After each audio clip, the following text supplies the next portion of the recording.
kenapa mereka berdolak dalik dalam perkara ini. Wallahu alam. Mungkin Menteri PPBM ini atau Kerajaan Perikatan Nasional ini nak jaga hati ahli-ahli parlimen beragama Kristian ataupun pengundi-pengundi agama Kristian. Saya faham hal ini sebab yalah mereka Kerajaan Perikatan Nasional ni pun dia punya majoriti sikit. Dan ada berapa 20-30 ahli parlimen yang menyokong kerajaan itu adalah beragama Kristian. Kan kalau mereka buat sesuatu yang menyinggung perasaan ahli parlimen Kristian ini pula, mereka tarik diri, jatuh pula kerajaan. Mungkin itu sebabnya. Tetapi apa yang saya nak sarankan ialah, sebab itu saya kata mereka kena put aside kepentingan politik mereka ini. Put aside the political punya calculation itu dulu. Sebab tengok dasar awam, dasar kerajaan ini dulu. Kalau perkara ini boleh menyebabkan negara menjadi huru-hara pasal ketidaktentraman dan menggugat keharmonian negara, ini perlu difokuskan dahulu. Itu bukannya pasal kira-kira berapa pengundi Kristian dan sebagainya. So sebab itu saya kata mereka kena lihat perkara ini dan mereka tidak boleh berpolitik sajalah. Kita tengok ada kes-kes berlaku di Indonesia. Di Indonesia, kalimah Allah ini digunakan untuk memurtadkan orang Islam di Indonesia. So ada satu anggaran Tuan Syed, di Indonesia, anggarannya setiap tahun 500,000 ke 2 juta umat Islam di Indonesia telah dimurtadkan masuk Kristian di Indonesia. 500,000 tu ada satu anggaran dan 2 juta itu adalah anggaran seorang anggota Majlis Ulama Indonesia.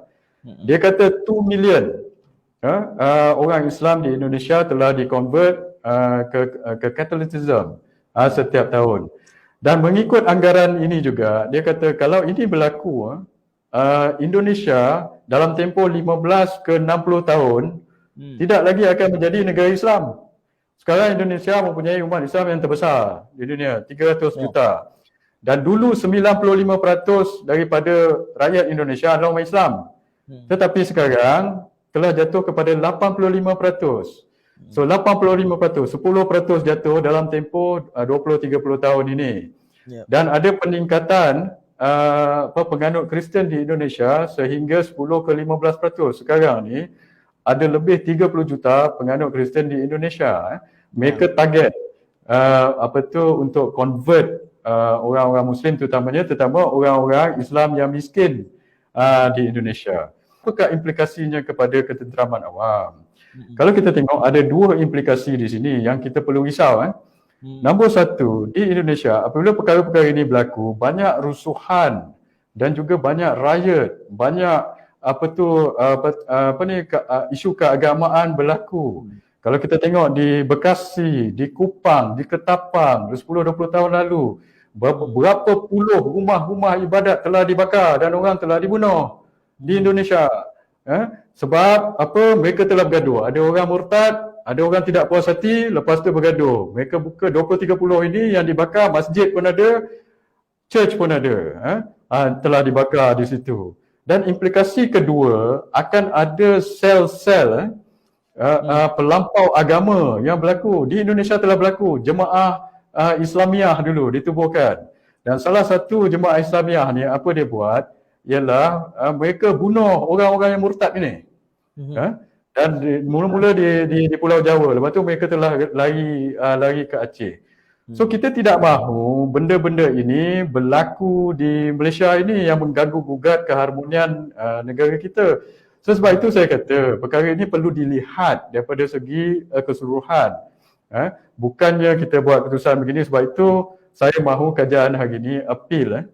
Saya mahu KDN buat 2 perkara. Nombor 1, mereka perlu appeal untuk benda ini ke Mahkamah Rayuan. Kedua, mereka kena apply stay of execution. Sebab kalau mereka tak apply for stay of execution, maka orang-orang ini boleh print macam-macam dan akan membuat provokasi dan akan mengganggu-gugat. Di Malaysia sekarang, kita berhadapan dengan 2 krisis.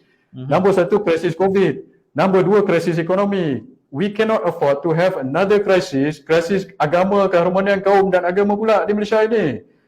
Kalau kita ada krisis ekonomi, krisis COVID dan ini dengan ini kerajaan ada satu lagi krisis, nombor satu memang kerajaan ini tidak boleh diharapkan dan akan hancurlah negara ini kalau kita nak tunggu sampai 1 bulan Ogos habis darurat. Ini yang saya kata.